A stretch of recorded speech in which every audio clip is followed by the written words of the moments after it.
My father was a wealthy businessman, but he hid us away in a cabin for 15 years because he was afraid of our past. Matteo never tasted recess. He never knew what it was like to run barefoot on wet grass, to shout without someone telling him to keep his voice down, or simply to look at the sky without feeling watched. His childhood took place inside an old trailer, parked at the far end of a barren lot on the outskirts of Laredo, Texas. Ever since he could remember, that place was his home, his entire world, and his prison. He lived there with his mom, Clara, and his younger sister, Luna. His father, Sergio, told them they were there for their own good, that it was dangerous out there, and that they couldn't trust anyone. These words were repeated like prayers, as though they were tattooed on the cracked walls of the trailer. The rules were simple but absolute. 1. Never go out for any reason. 2. Never peek through the windows. 3. Never talk to strangers. 4. Never ask about what they didn't understand. If you like interesting stories, give this a like, subscribe to our channel, ring the notification bell so you don't miss any of our content, and tell us in the comments where you're watching from. We'd love to read you. The windows were covered with thick cardboard, and on top of that, old blankets that let no sunlight in. They only knew if it was day or night by the rhythm of distant voices or by the faint glow that crept in under the door. Days were measured by the sound of the microwave heating the same canned soup over and over, or by their father's visits. He arrived unannounced, always carrying full bags but an empty soul. Sergio was a distant, rigid figure, almost a stranger. He wore expensive shirts, shiny watches, and shoes that squeaked when he stepped inside the trailer, as if that squeak signaled the world was about to pause. He never explained where he went, what he did, or why they couldn't leave. He only said, "It's for your safety. The world isn't safe for us." From the age of 5, Matteo looked after Luna while Clara cooked, washed, mended what little clothing they had, and wept quietly at night. Luna was a cheerful child, but her cheer slowly faded each passing year, as though confinement was dimming the light in her eyes. Sometimes she asked Matteo what lay beyond the door. He made up stories about castles, lakes, and cities full of kind people. Stories he didn't believe himself, but which they needed so they wouldn't break. They had no television or internet, only an old DVD player and 3 scratched movies that Matteo knew by heart. They never went to the doctor, never went to the park, never knew what it was to be in school. Clara taught them to read using 2 kids' books someone had left behind years ago. Matteo learned quickly, Luna in her own way, but neither knew what it was like to sit in a classroom or have a teacher. One day, when Matteo was 10, he dared to ask, "Dad, why don't we go to school?" Sergio stared as though he'd been insulted, then knelt in front of him and spoke softly, "Because out there are people who want to separate us. If they find out you two exist, we lose everything." That was the only explanation. After that, Matteo stopped asking. Sometimes they heard children playing in the distance. That was the closest they ever got to a normal life. Luna would press her face against the cardboard over the window and close her eyes, as though hoping to fly away. Matteo, on the other hand, grew angry. An unspoken rage built up in his chest. What had they done to deserve this? One night, while Clara slept and Luna played with a doll that had no hair, Matteo rummaged through the backpack his father had left on the table. He found envelopes full of money, a couple of new cell phones, and an ID card that read Sergio Gallardo, CEO. Matteo didn't know what that meant, but he knew CEO wasn't short for janitor, like his father claimed to be. He kept quiet, told no one, but from that day on, something inside him began to stir, suspicion, doubt, and the need to understand why, if they had food, money, clothes, and a loving mother, they lived as though they were criminals. Clara never spoke of the past. She barely mentioned her family in Mexico or that time they supposedly lived in a real house with windows, neighbors, and television. Mateo saw it in her eyes every time she cooked beans, that silence heavier than hunger. Sometimes he heard her praying at night. She didn't ask for miracles, only that her children wouldn't hate her when the truth came out. Because, even in the midst of that everyday darkness, they all knew, though they never said so, that something was wrong, very wrong.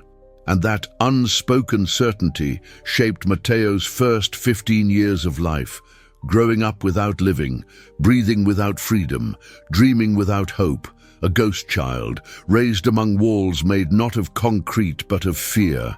Sergio wasn't like other fathers. He didn't smell of sweat or grease. He didn't wear worn-out clothes or dusty boots. Whenever he walked through that trailer door, he wore starched shirts, perfectly pressed suits, shiny shoes. He styled his hair with gel and always carried a leather briefcase. He seemed like a man who came from an important meeting, not someone cleaning bathrooms like he said. "Where'd you get that watch?" Mateo asked once, with the curiosity of a boy who hardly knew the world.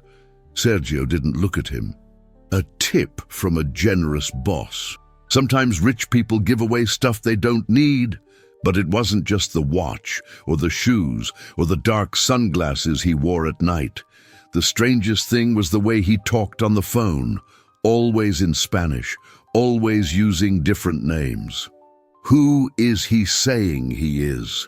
Luna whispered once, while Sergio spoke on the phone to someone named Licenciado Mendez. "Shh," Clara murmured, pressing a finger to her lips. She never questioned anything. She knew more than the children, but said less than anyone. Mateo got used to observing. He had no school, no friends, no games. So he spent his time studying his father, mentally noting every lie, every detail that didn't fit. By 11, he already knew there were two Sergios, the one who came through the door with grocery bags and the one who spoke on the phone with a firm voice, saying things like, "We'll close the deal tomorrow," or "Send those plans on time." Okay? One day, while Clara chopped vegetables and Luna dozed off, Mateo had the nerve to ask, "Why do your business cards say Sergio Gallardo, Operations Director?" Sergio froze. He took a second to answer, and when he finally spoke, it was blunt. "Those are old cards from when I used to work in construction, before things got complicated." "And why do you have another one that says independent consultant?" Mateo pressed on. His father set the knife on the table, leaned closer, voice harsher than usual. "Don't ever touch my stuff again. Understood?" Mateo nodded, but he never forgot. He couldn't. The older he got, the clearer it became that his father led a life they didn't share. He'd come and go at all hours, sometimes gone for 2 or 3 days, returning exhausted but with stuffed suitcases, new phones, wads of bills bound by rubber bands. He never explained. He'd only say, "Trust me, I do this for you." Clara knew too. She showed it in the way she watched him whenever he paced in the trailer on those phone calls, or how she silently stashed envelopes of money behind the microwave. Once, scrubbing laundry, she slipped. "If anyone found out who your dad really is, we'd be in trouble." That line echoed in Mateo's mind for months. Sergio also had another quirk. He changed phone numbers constantly, switching out different cell phones each week, one for work, one for family, one just in case. Sometimes calls came in the middle of the night, and he'd answer just "yes," then step outside to talk for hours, returning tense and distant. Mateo tried to keep track. Whenever his father left, Mateo searched the drawers, rummaged papers. He found folders with construction logos, documents listing English and Spanish names, even expensive hotel receipts for San Antonio and Austin. It all pointed to a truth unsaid. Sergio wasn't some immigrant scrabbling to survive. He was somebody else, somebody with power and fear. If one thing was sure, it was that all this effort to hide them wasn't due to poverty, but so-called protection. Or so Sergio claimed. "It's for your own good," he repeated. "You don't know the outside world," he insisted. "If we step into the light, they'll destroy us," he declared. But Matteo didn't buy it, because nothing about how Sergio dressed, spoke, or acted showed fear. He wasn't living terrified. He was controlling others' fear, and it hurt. The biggest lie wasn't what Sergio hid from the world. It was what he denied them inside, their freedom, their childhood, their identities. By 14, Matteo saw something else. His father was free, they weren't. Free to leave, lie, earn money, wield power, to juggle different roles, different worlds. Meanwhile, they stayed in that same rusty trailer, living like ghosts, unseen, unheard, locked in. And as he watched his sister asleep on a worn blanket, he made a promise. One day, he'd uncover the full truth and wouldn't stay silent. It all began with a whisper. Luna, just 13, shivering in the heat, skin burning, lips trembling, eyes rolling toward the ceiling like she saw something that wasn't there. "My head hurts. And my back too," she mumbled, weak. Matteo touched her forehead. She was burning up. "Mom, she's got a fever," he said, alarmed. Clara rushed over with a wet cloth, tried cooling her down the usual homemade ways. Chamomile tea, eucalyptus steam. Nothing helped. Luna could barely speak, her breathing heavier by the hour. "She needs a doctor," said Matteo quietly. Clara looked at him helplessly. "We can't. We have no papers, no insurance, nothing." It was 2 in the morning when Sergio got in, as usual, quick, shirt rumpled, phone in hand. Seeing Luna sprawled on the mattress, drenched in sweat, he frowned. "What happened?" Clara rushed to him, frantic. "She's sick. We don't know what's wrong. She's had a high fever for hours." "It'll pass, just give it time," Sergio said, taking off his shoes. Matteo blew up. "Time, she's dying, and you want us to wait. She needs a doctor." Sergio shot him a glare. "Lower your voice. You want them to hear us. You want us all arrested." "I'd rather be arrested than let my sister die here like a dog." Silence crashed in. Clara covered her face. Sergio said nothing, stepped to the kitchen, grabbed a beer, sat as if nothing happened. Matteo couldn't stand it. His throat closed from rage, fear, pain. Luna kept delirious, speaking nonsense, crying, twisting in pain. He couldn't just stand by. He waited for Sergio to pass out, waited for those snores, the hush that fell over the trailer. Then, as quietly as he could, he wrapped Luna in a blanket, carrying her like a little child again, slipped out the back door, alone for the first time in his life. The night air smacked his face like a jolt of reality. He walked miles to a small community clinic in South Laredo. He'd seen it once from the trailer window on a day Sergio forgot to close the curtain. He entered, shaking. A guard gave him a strange look. "Everything okay?" He could barely speak. My sister's really sick. I don't know what's wrong. Help, please." They took them in immediately. A short, Caribbean-accented doctor checked Luna while asking Matteo questions. "What's her name?" "Luna Gallardo." "Age?" 13. "And you?" "Matteo, 17. "School? Any medical insurance?" Matteo lowered his gaze. "We've never been to school. We don't have papers." "We have nothing." She studied him silently, then jotted notes. "Her father's name is Sergio Gallardo." Matteo froze. "Yes." The doctor narrowed her eyes. "The same Sergio Gallardo featured in those construction ads on the highway, the one who donated to the mayor's campaign." Matteo didn't know what to answer. "That man is your father, and he keeps you hidden." He felt everything collapsing, but he couldn't keep lying. He broke down. "I don't know why. I only know we want to live." The doctor hugged him. She didn't judge, didn't ask more, just treated Luna with everything she had, brought down her fever, administered fluids, stabilized her. A few hours later, Luna opened her eyes, still weak but awake. "Where are we?" she asked. "In a safe place," Matteo whispered, tears in his eyes. While Luna slept, the doctor left the room holding her chart, paused by a nurse, speaking low. "These kids don't exist in any system, but the father's name, that's known. very known. Matteo watched them from afar, sensing what he'd done that night changed everything. There was no going back. The carefully built world of Sergio's lies was crumbling, and he, without meaning to, had pushed the first stone. Matteo couldn't sleep, though Luna rested, the IV easing her. He stayed at the door, expecting Sergio to burst in angrily. But it wasn't his father who snapped him out of his thoughts. It was curiosity, anger, the need to know. Around 5 in the morning, a nurse offered him hot chocolate and pointed him to a small public computer room with Wi-Fi. "You can use it," she offered kindly. He hesitated. He'd never used unmonitored internet. Sergio controlled everything. But now, he was alone, finally. He sat down, hands trembling, typed Sergio Gallardo into the search bar as if it might burn him. He thought nothing would pop up, or maybe the name was too common. But no, there it was. First link, an interview in a local media piece.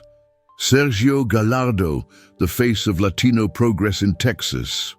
The photo showed him smiling in a blue suit, arms folded before a construction site. Matteo felt a pit in his stomach. He clicked the article.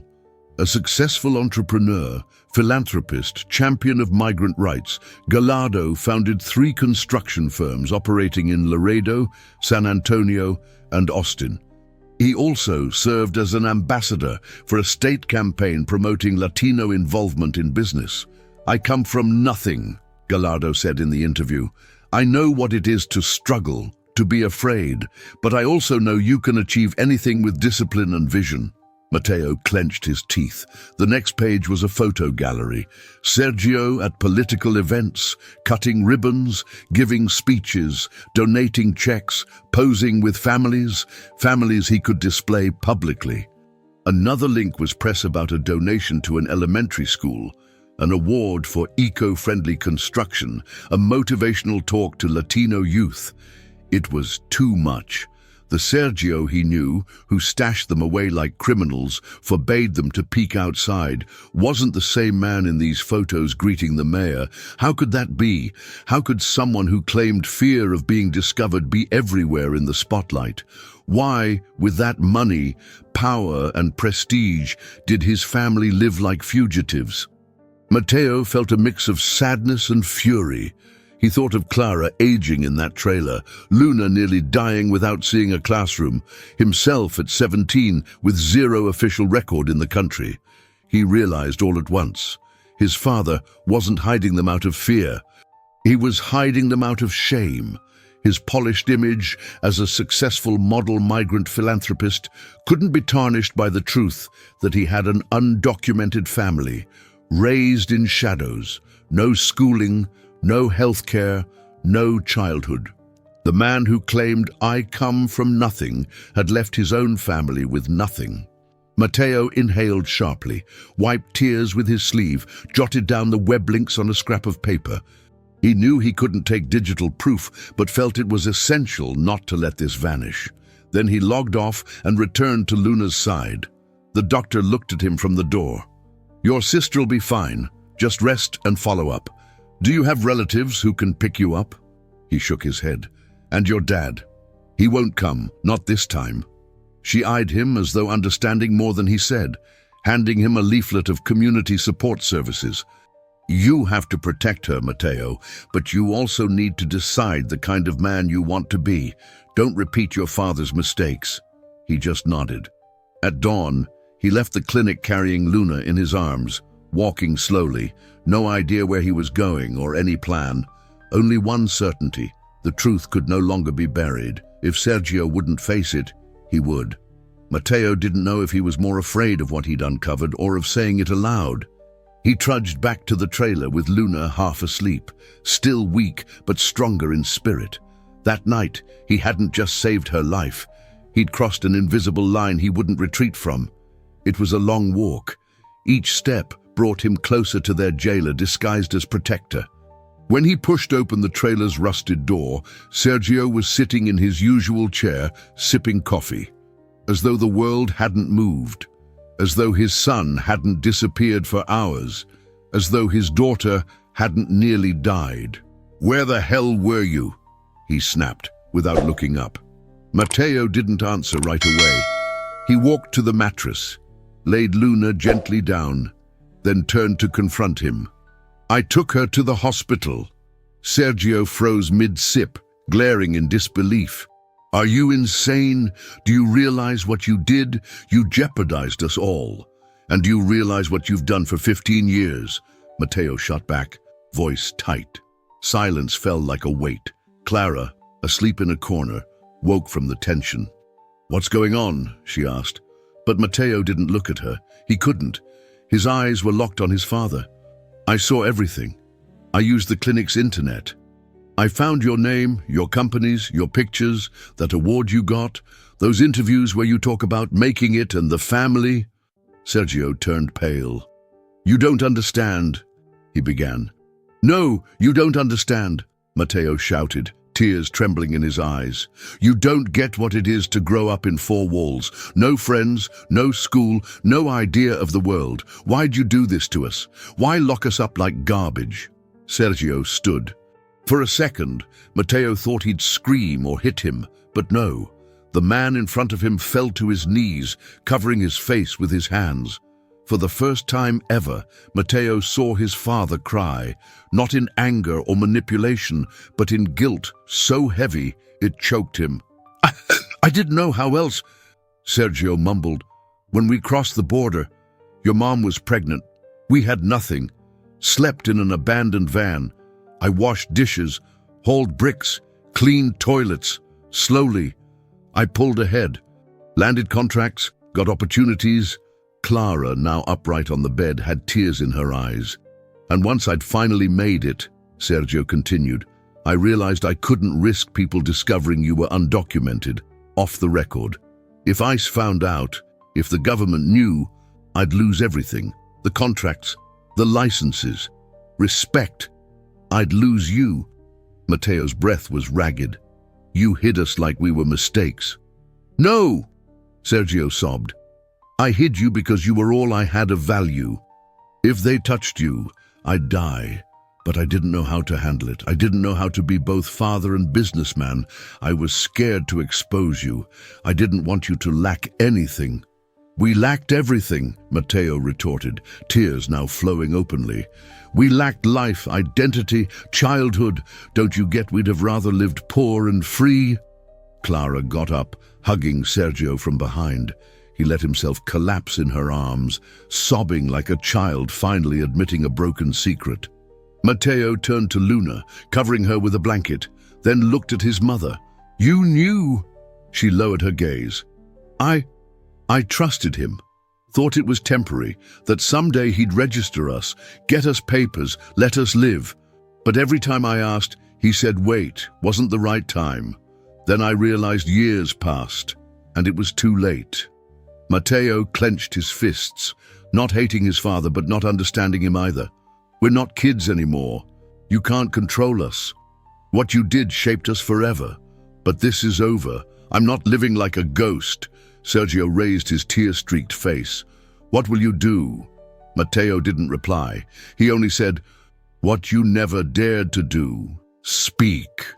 And that moment shattered the trailer's years-long hush forever. There was no more room for secrets, or fear, or excuses, only the raw, painful, unavoidable truth. Matteo never brought it up with Sergio again, at least not in words. In the days that followed, the trailer felt even quieter, as though everyone sensed their hidden life was ending and nobody dared to say it out loud. Sergio barely ate. Clara smoked constantly on the porch. Luna stared up through gaps in the window's cardboard, waiting for something or someone to rescue them. But nobody would come if Matteo didn't act. One night, alone at the back of the lot, using a phone borrowed from a clinic volunteer, Matteo sat on a concrete block and started writing. Initially not to make it public, but to pour out what had choked him since childhood. He wrote as though no one else would read it, telling everything, the confinement, the rules, the perpetual fear, Luna's fever, his father's breakdown, the feeling of being erased from the world, the pain of growing up unseen. When done, he hesitated, reread it 100 times, saved it, erased it, rewrote it. Finally, with heart pounding, he posted it in an online Latino migrant forum titled 15 Years Hidden, The Invisible Family of a Businessman, no real names, just M, referencing himself, not even naming Luna, but enough clues. Too many. He figured it'd get mild empathy or some encouraging comments. He was wrong. His text went viral. Within 24 hours, thousands of views. In 4080C, the comments surged. Some wept, some were furious. Many saw themselves in his story. But on the third day, a local journalist made the connection. A Laredo Times reporter fixated on the post, did some digging, recognized references to SG, a big local construction figure. He made calls, cross-checked data, and then published The Dark Secret of Sergio Gallardo, a family hidden for 15 years. That morning, Mateo woke to Clara screaming outside. "There are pictures of you online. They found us." He rushed to the living room. Sergio was there, phone in hand, face drained, eyes empty. "What did you do?" he asked quietly, calmer than a shout, which was scarier than rage. Mateo didn't speak, didn't need to. The news was everywhere, local channels, Latino blogs, community sites. The man celebrated for inspiring young migrants was now infamous for imprisoning his own family for over a decade. Worse, there was evidence, his old articles, interviews about family, all set against the viral story. This wasn't just scandal, it was public betrayal. The model Latino businessman was actually a domestic jailer. The media didn't hold back. The entrepreneur who hid his kids, captives in the American dream, Gallardo, double life, double lies, splashed across headlines. Cameras, reporters, activists, gawkers swarmed the trailer's door. Neighbors who never realized a family lived there came just to stare, gossip, film on their phones. Privacy, what little they had, was gone. Along with the image Sergio had guarded for years as if it outweighed family. The downfall was not just in public opinion, it was personal, slow, ruthless. Contracts dried up, nobody legally indicted him. But none wanted to be associated with the man who locked up his wife and kids. A partner withdrew legal representation for one construction firm. Offices got investigated. Though no one officially charged him, the collapse was total. Everyone now knew the truth. The family hidden away was no longer in shadow. And Mateo, that boy raised in invisible chains, had shouted so loud that the whole world heard. If you're enjoying this story, give it a like, subscribe to our channel, turn on notifications so you don't miss any of our content. Inside the trailer, it felt like a besieged bunker. Cameras kept coming days later. Some neighbors only wanted a glimpse. The final shred of privacy was gone. In that sense, so was Sergio's carefully cultivated image. The collapse was not only media-based, but also personal. First the contracts, then the associates. A longtime partner called Sergio to say he was dissolving their shared business. "I can't defend you. Your scandal drags me under," were his only words. Then came the lawyers, but not Sergio's, the government's. A letter from ICE arrived by certified mail, notifying that they'd be investigating him for concealing people, using false identities, and harboring undocumented persons. Sergio read it, eyes dry but hands shaking. Clara panicked. She cried, shouted, paced in circles, locked herself in the bathroom for hours. Mateo listened through the door as she sobbed. "They'll separate us, take Luna, deport us to Mexico like criminals."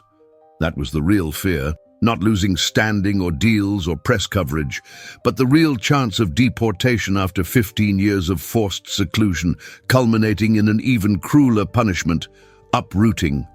Luna didn't fully understand, but sensed their terror. "Mateo," she asked late one night, voice trembling, "are they sending me to an orphanage?" He held her tight. "No one's taking you away from us, I swear." But he wasn't naive. He knew how fragile that promise was, that any day could destroy what little remained. He began contacting immigration lawyers, some who'd reached out after the post. He explained everything. Many offered free help or special conditions. All agreed it was a unique but delicate case. "This will get ugly," said Isola, a lawyer in Houston. "You must be ready for anything." And anything arrived unexpectedly one day. A knock on the trailer door. It wasn't reporters, it was ICE. 2 agents in uniform, no visible weapons but authority etched on their faces. "Mr. Sergio Gallardo?" they asked. He appeared from the back, didn't hide or flee. "That's me!" They told him he had to appear and make a statement, that the case was open, that he wasn't arrested but wasn't free of charges either. Matteo watched from the doorway. For the first time, he felt pity for his father. This man who'd controlled them for so long now looked like a broken puppet, drained, empty. After the agents left, Clara collapsed onto the floor. Matteo caught her. Luna wept in a corner. "It's my fault," Clara whispered shakily. "I should have left years ago, done something." He hugged her. "It's not your fault. You were a victim too." That night, none slept. The trailer teemed with ghosts, not from the past, but an unknown future. All sensed something big would happen, that their miserable life was about to change, for better or worse. Sergio hardly ate, rarely spoke, stepping outside to smoke and stare at the sky, searching for answers among stars he hadn't gazed at in 15 years.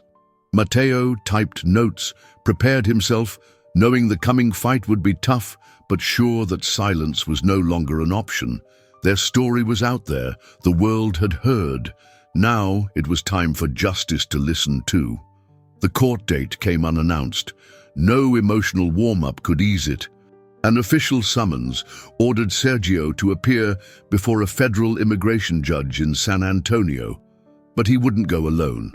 Matteo was also summoned, not just as a son or silent bystander, but as a key witness. Lawyer Isela warned, "They'll want to know if your father forced you, mistreated you, locked you up intentionally. Your testimony could change everything, for better or worse." Matteo didn't respond. He refused to dwell on what they might lose. Luna had asked him 3 times if she was heading to a place for kids alone. Clara sobbed in secret, thinking no one noticed, and Sergio remained physically present but spiritually absent.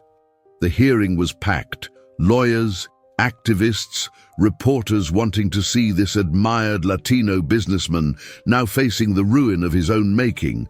When they called him to the stand, Matteo felt his heart in his throat, stepping forward with firm steps but shaky knees.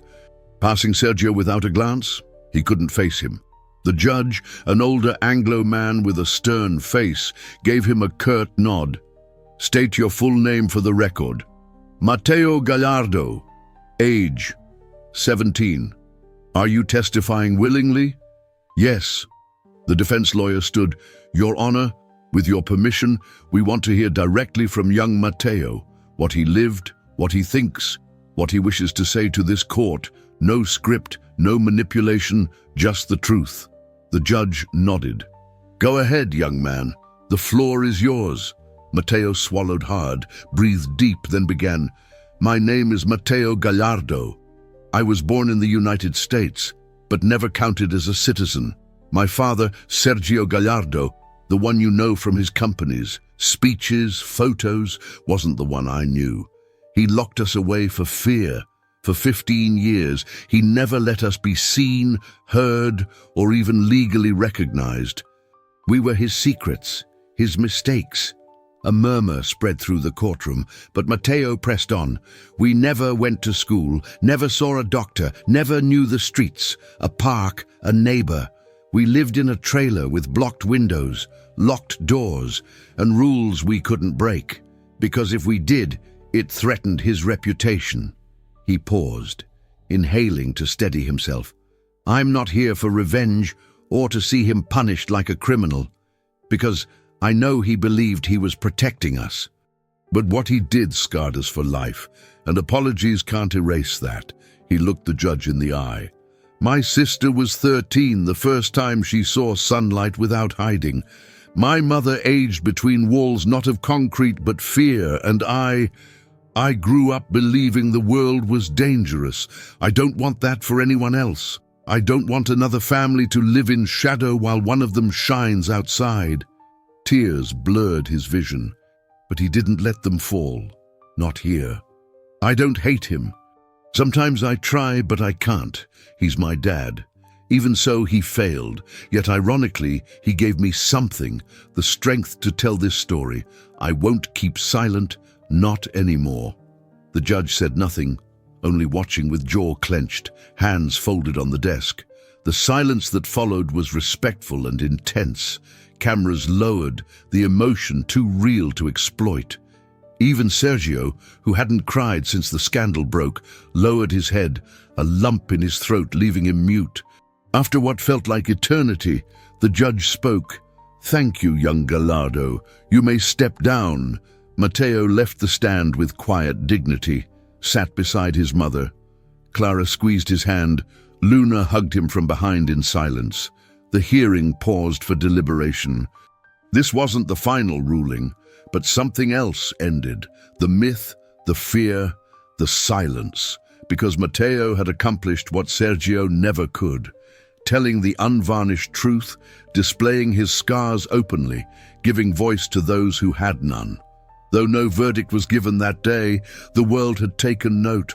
The case wasn't resolved overnight or even in a week.